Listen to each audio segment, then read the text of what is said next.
Muy buenas noches, licenciada Zenia Linares, nuestra docente de la asignatura de Derecho Constitucional de la Universidad Tecnológica de El Salvador.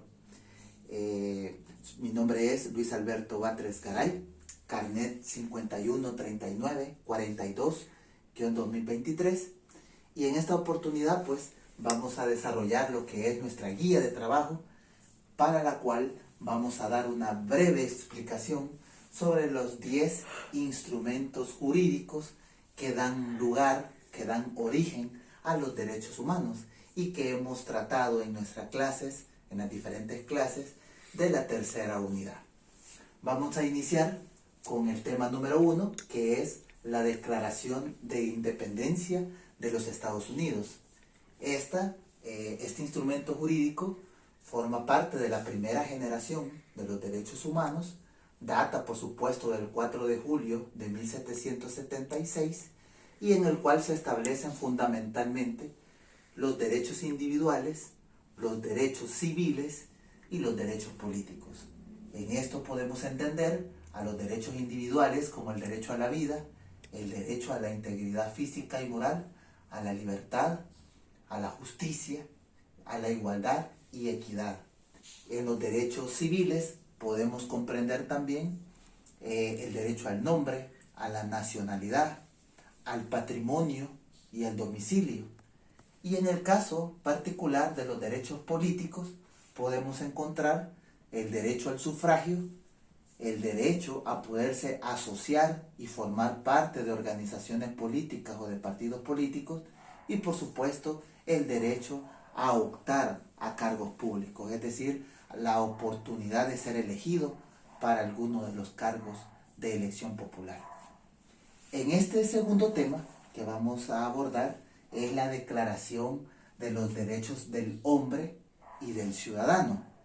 En este encontramos que su contexto histórico data de 1789, de igual manera que la Declaración de Independencia de los Estados Unidos, pues mucha influencia a partir de la Revolución Francesa, la cual permite ya en esta declaración atender conceptos como los derechos naturales e imprescriptibles.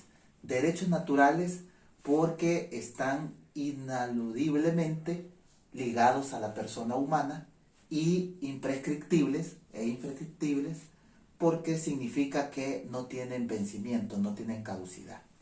En ello también podemos entender rápidamente lo que es el derecho a la libertad, el derecho a la propiedad, a la seguridad social, el derecho a la igualdad ante la ley. Y uno de los detalles bastante importantes, inicia el principio de la separación de poderes, los poderes del Estado.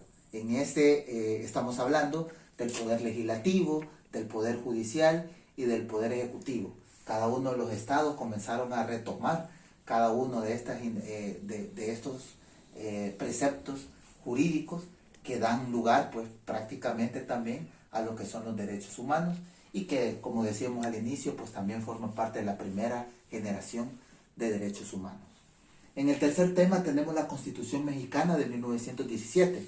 Oficialmente nosotros lo conocemos como México, pero ellos oficialmente se llaman Estados Unidos Mexicanos.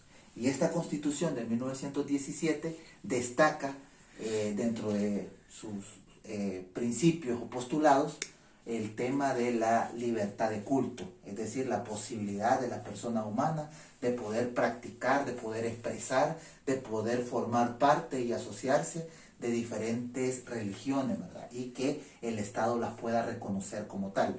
La enseñanza laica y de manera gratuita en lo que son los estados, y principalmente de la Constitución Mexicana, que forma parte de la segunda generación de derechos humanos. Destacamos en esta segunda generación los derechos sociales, los derechos económicos y los derechos culturales. Y el más importante, quizás, el postulado más importante, es en que en este se establece que la jornada laboral no puede exceder de 8 horas.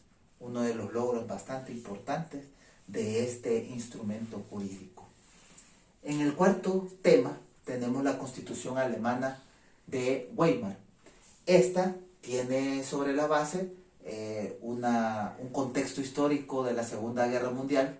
Tenemos que data de 1919. Esta establece una república federal, marca una diferencia en cuanto a la elección del presidente a través del voto popular, mas sin embargo, este presidente que siendo electo de manera popular, después designa un canciller para que sea este quien dirija el gobierno.